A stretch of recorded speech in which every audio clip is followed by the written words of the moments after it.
नमस्कार साथियों, स्वागत है आपका दृष्टि आईएएस की इन फोकस प्रोग्राम में। मेरा नाम है मनीष। सुप्रीम कोर्ट ने एक महत्वपूर्ण निर्णय में हिंदू मैरिज एक्ट 1955 की धारा 9 और पत्नी के भरण पोषण को लेकर के कुछ महत्वपूर्ण तर्कों को प्रस्तुत किया है, कुछ महत्वपूर्ण बातें कही हैं। आज इन फोकस के प्रोग्राम में इन्हीं तर्कों और बातों को ठीक से समझने का प्रयास करेंगे और उस मुद्दे को भी समझेंगे जिसके कारण यह पूरा टॉपिक सुप्रीम कोर्ट के या ये पूरा मुद्दा सुप्रीम कोर्ट के सामने आया था।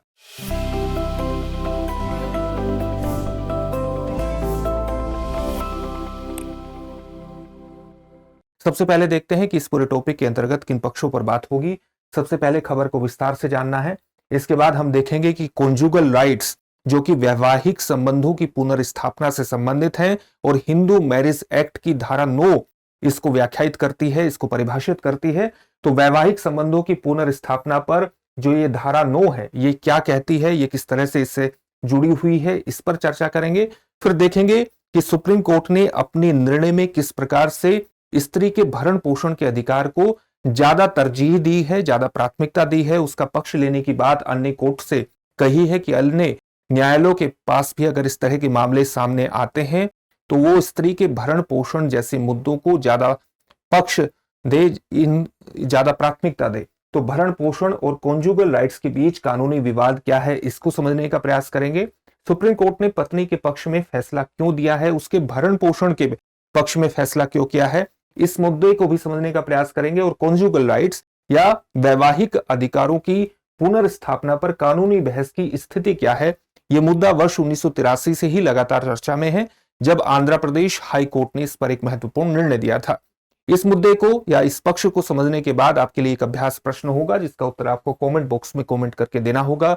ये जो पूरा विषय है यूपीएससी की मुख्य परीक्षा के सामान्य अध्ययन प्रश्न पत्र 2 से जुड़ जाएगा, उसके न्यायिक खंडों से जोड़ करके आप इसे देख सकते हैं, या सुप्रीम कोर्ट के निर्णयों या से भी आप इसे जोड़ सकते हैं। हम अपने प्रोग्राम में आगे बढ़े उससे पहले आप हमारे चैनल को सब्सक्राइब जरूर करिए और बेल आइकन दबाइए ताकि सभी प्रोग्राम का नोटिफिकेशन आपको मिल सके। इन प्रोग्राम से आप जुड़े, इनका लाभ उठाएं। साथ ही इन सभी प्रोग्राम की पीडीएफ फाइल आपको इन फोकस दृष्टि आईएएस के टेलीग्राम चैनल पर उपलब्ध कराई जा रही है। डिस्क्रिप्शन में दिए गए लिंक पर जाकर आप पीडीएफ फाइल डाउनलोड कर सकते हैं। अब खबर को विस्तार से जानते हैं और खबर यही है कि सुप्रीम कोर्ट ने एक महत्वपूर्ण फैसला दिया है जिसमें उसने कहा है कि पति पत्नी के कॉन्जुगल राइट्स का क्या मतलब होता है, वैवाहिक या विवाह से उत्पन्न अधिकार। जब दो व्यक्तियों का, पति पत्नी का विवाह के माध्यम से एक संबंध स्थापित होता है तो उसमें कई चीजें शामिल हो जाती हैं। कई चीजें जैसे स्नेह का अधिकार शामिल हो जाता है, इसी प्रकार से यौन संबंध स्थापित करने का अधिकार भी शामिल हो जाता है। तो इन्हीं चीजों को, विवाह से उत्पन्न अधिकारों को ही कॉन्जुगल राइट्स कहा जाता है, जिसको हम वैवाहिक अधिकारों की पुनर्स्थापना के नाम से भी संबोधित कर सकते हैं। तो पति पत्नी के कॉन्जुगल राइट्स और पत्नी के भरण पोषण या उनमें से किसी भी व्यक्ति के भरण पोषण के मामलों में कोई सीधा अप्रत्यक्ष संबंध नहीं है, न तो सीधा संबंध है और न ही गैर सीधा या अप्रत्यक्ष इनडायरेक्ट संबंध है। ये सुप्रीम कोर्ट ने एक महत्वपूर्ण फैसले में कहा है और यहां पर भरण पोषण का मतलब पत्नी के भरण पोषण से है, इस बात को ध्यान में रखना है। सुप्रीम कोर्ट का सीधा सा कहना है कि कॉन्जुगल राइट्स और पत्नी के भरण पोषण में किसी प्रकार का कोई संबंध नहीं है और इनको आपस में जोड़ करके नहीं देखा जाना चाहिए। इनमें न तो सीधा संबंध है न ही अप्रत्यक्ष संबंध है। यदि पत्नी अदालत के आदेश के बावजूद अपने वैवाहिक घर यानी जहां पर उसकी शादी हुई है वहां पर लौटने से इनकार कर देती है तो इसका मतलब यही नहीं है कि पति उसके भरण पोषण की जिम्मेदारी नहीं उठाएगा। इसका मतलब बिल्कुल भी ये नहीं है।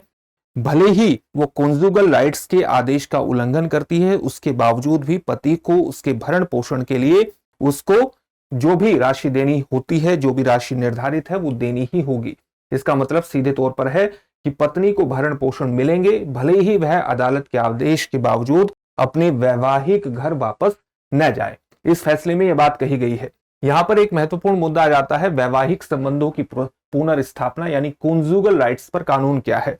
तो इस पर एक महत्वपूर्ण कानून जो है वो हिंदू मैरिज एक्ट की सेक्शन 9 यानी धारा 9 के तहत है, जो कहता है कि यदि या तो पति या पत्नी बिना उचित कारण के एक दूसरे से अलग हो जाते हैं तो पीड़ित पक्ष, जो भी पीड़ित पक्ष है, वो जिला अदालत में कॉन्जुगल राइट्स के लिए याचिका दायर कर सकता है, यानी वैवाहिक संबंधों की पुनर्स्थापना के लिए याचिका दायर कर सकता है। अदालत इस मुद्दे पर डिक्री भी जारी कर सकती है, आदेश भी जारी कर सकती है, जिससे अलग हुए पति या पत्नी को पुनः उसके वैवाहिक घर में लौटने का निर्देश दिया जा सके और जो पारिवारिक इकाई है, जो फंडामेंटल यूनिट होती है किसी समाज की, उसे बचाए रखा जा सके। अपने आप में ये बहुत ही सॉफ्ट कानूनी उपाय माना जाता है। ये प्रावधान पारंपरिक पारिवारिक इकाई को बनाए रखने के उद्देश्य से था, लेकिन आधुनिक समाज में इसकी आलोचना भी लगातार हो रही है और इसकी आलोचना लगातार होने के कारण ये लगातार विवादों में भी चल रहा है। इस टॉपिक पर आगे बात करेंगे, लेकिन उससे पहले आपके लिए एक सूचना यह है कि दृष्टि आईएएस मुखर्जी नगर की क्लासेस नोएडा में चल रही हैं। हिंदी माध्यम और अंग्रेजी माध्यम के बैच चल रहे हैं। आईएएस जीएस फाउंडेशन के बैच हैं ये। इन बैचेस में आप एडमिशन ले सकते हैं अभी भी, और एडमिशन लेने के लिए आप 8750187501 पर कॉल भी कर सकते हैं। इसके अलावा प्रयागराज में भी हिंदी माध्यम का जो यूपीएससी का जीएस फाउंडेशन बैच है वो 19 फरवरी 2025 से प्रारंभ हो रहा है, जिसकी टाइमिंग होगी सुबह 8 बजे। तो इसमें भी एडमिशन के लिए आप 8750187501 पर कॉल कर सकते हैं। इन बैचेस में एडमिशन ले सकते हैं और सफलता की दिशा में आगे बढ़ सकते हैं। अपने टॉपिक की तरफ बढ़ते हैं और अब देखते हैं कि भरण पोषण और कॉन्जुगल राइट्स यानी वैवाहिक अधिकारों की पुनर्स्थापना के बीच कानूनी विवाद किस प्रकार से था। दरअसल झारखंड में वर्ष 2015 में एक मामला आया था, जहां पर पत्नी विवाह के लगभग 1 वर्ष बाद ही अपने पति से अलग हो गई। उसने अपने पति का वैवाहिक घर छोड़ दिया। 2018 में पति पारिवारिक अदालत में गया और उसने वैवाहिक संबंधों की पुनर्स्थापना के लिए एक याचिका दायर कर दी।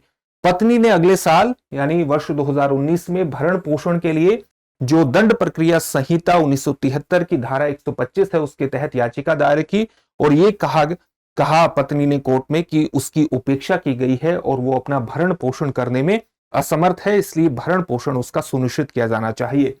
इसके बाद कोर्ट ने एक निर्देश दिया और कोर्ट ने यह कहा कि पत्नी द्वारा जो तर्क दिए गए हैं अलग होने के वो पर्याप्त नहीं है और इसलिए पत्नी को अपने पति के घर लौट जाना चाहिए। लेकिन पत्नी ने इस आदेश का पालन नहीं किया।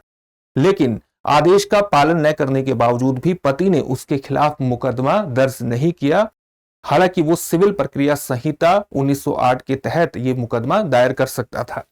इसके बाद इसी बीच हुआ क्या कि फरवरी 2022 में पत्नी ने कोर्ट से भरण पोषण का आदेश भी प्राप्त कर लिया और इस बार उसका जो पति है वो झारखंड उच्च न्यायालय में जाता है और झारखंड उच्च न्यायालय में भरण पोषण के इस अधिकार को चुनौती प्रदान करता है और झारखंड का जो उच्च न्यायालय है भरण पोषण के इस अधिकार के मुद्दे को रद्द कर देता है, यानी कोर्ट के फैसले को पलट देता है। यह कहते हुए पलटता है कि पत्नी ने कॉन्जुगल राइट्स के आदेश का पालन नहीं किया। यानी जब पत्नी को यह कहा गया कि उसके तर्क पर्याप्त नहीं है और उसे अपने वैवाहिक घर लौटना चाहिए, तो पत्नी ने इस आदेश का पालन नहीं किया और इस कारण से उसके भरण पोषण के अधिकार को झारखंड हाई कोर्ट ने रद्द कर दिया। पत्नी इस निर्णय के खिलाफ सुप्रीम कोर्ट में गई और सुप्रीम कोर्ट में इस निर्णय को चुनौती दे दी। सुप्रीम कोर्ट ने पत्नी के पक्ष में निर्णय दिया और यह कहा कि पति को भरण पोषण करना ही होगा, पति को भरण पोषण करने का अधिकार प्रदान कर दिया। यहां पर सवाल उठता है कि कोर्ट ने पत्नी के पक्ष में आदेश क्यों दिया है। ये सुप्रीम कोर्ट की इस मामले की जो सुनवाई है वो भारत के मुख्य न्यायाधीश संजीव खन्ना और सुप्रीम कोर्ट के न्यायाधीश पंकज मित्तल द्वारा की गई और उन्होंने ये कहा कि इस तरह के मुद्दे अगर सामने आते हैं तो इसमें पत्नी के भरण पोषण के मुद्दे का सामान्यतः पक्ष लिया जाना चाहिए। यानी भरण पोषण को जहां भी संभव हो उसी के पक्ष में कोर्ट को फैसला करना चाहिए और इसके अंतर्गत सुप्रीम कोर्ट ने पुराने फैसलों का भी जिक्र किया। अदालत ने यह भी कहा कि केवल कॉन्जुगल राइट्स के आदेश का पालन न करना, यानी अपने पति के या वैवाहिक घर में वापस लौट जाने के आदेश का पालन न करना, भरण पोषण से पत्नी को अयोग्य नहीं ठहराता है। झारखंड उच्च न्यायालय ने कॉन्जुगल राइट्स के मामले पर अत्यधिक ध्यान दिया और उस पर कुछ महत्वपूर्ण तत्वों को नजरअंदाज कर दिया और यह साबित करते थे कि पत्नी के पास वैवाहिक घर न लौटने के भी पर्याप्त कारण हो सकते हैं। सुप्रीम कोर्ट ने ये महत्वपूर्ण बातें कही। हालांकि यह बहस बहुत पुरानी समय से चली आ रही है और उसमें एक मामला सुप्रीम कोर्ट में भी लंबित है, जो गुजरात राष्ट्रीय विधि विश्वविद्यालय के छात्रों ने इस धारा को चुनौती देते हुए सुप्रीम कोर्ट में एक याचिका भी दायर की हुई है। तो ये बहस धारा 9 को लेकर के, हिंदू मैरिज एक्ट की धारा 9 को लेकर के लगातार चल रही है। और कुछ लोगों का कहना है कि इसके जो प्रावधान है वो किसी साथी को उसकी इच्छा के खिलाफ यौन संबंध बनाने के लिए मजबूर करते हैं, क्योंकि अगर वैवाहिक घर लौटने का निर्देश दिया जाता है, चाहे वो पत्नी को दिया जाए चाहे वो पति को दिया जाए, तो वो कहीं ना कहीं उनकी इच्छा के खिलाफ उनको यौन संबंध बनाने का एक निर्देश दिया जा रहा है, जो कहीं ना कहीं उनको मजबूर करता है अपनी इच्छा के विरुद्ध यौन संबंध बनाने का। इसलिए इसको चुनौती भी दी गई है। लीगल एक्सपर्ट्स का यह मानना है कि जो पूरे प्रावधान है ये लैंगिक भेदभाव को बढ़ावा देते हैं, व्यक्ति के निजता के अधिकार पर भी प्रहार करते हैं, क्योंकि अकेला रहने का अधिकार जो है वो निजता के अधिकार के अंतर्गत आता है। गुजरात राष्ट्रीय विधि विश्वविद्यालय के छात्रों द्वारा इस धारा की संवैधानिकता को चुनौती दी गई है और ये याचिका सुप्रीम कोर्ट में लंबित है। केंद्र ने भी इस मामले में एक एफिडेविट दिया है और ये कहा है कि ये जो धारा है, धारा 9 है हिंदू मैरिज एक्ट की, ये लैंगिक न्यूट्रल है, लैंगिक तटस्थ है, लैंगिक आधार पर किसी प्रकार का भेदभाव नहीं करती, बल्कि पारिवारिक मामलों को सुलझाने के लिए एक नरम कानूनी उपाय के रूप में इसको देखा जाना चाहिए। और ये पारिवारिक इकाई यानी परिवार को बचाने का एक महत्वपूर्ण उपाय भी है। हालांकि इस मामले की सुनवाई अभी होना शुरू नहीं हुई है और यह मामला सुप्रीम कोर्ट में लंबित है। अब इससे संबंधित एक प्रश्न देख लेते हैं। प्रश्न क्या है? हिंदू विवाह अधिनियम 1955 के किस सेक्शन से वैवाहिक अधिकारों की बहाली संबंधित है, यानी उनकी पुनर्स्थापना संबंधित है, कॉन्जुगल राइट संबंधित है? आपके ऑप्शन है धारा 7, धारा 9, धारा 13 या धारा 14। इस प्रश्न का उत्तर आप हमें कमेंट बॉक्स में कमेंट करके जरूर दीजिए। फिर से एक नए सेशन में आपसे मुलाकात होगी। धन्यवाद।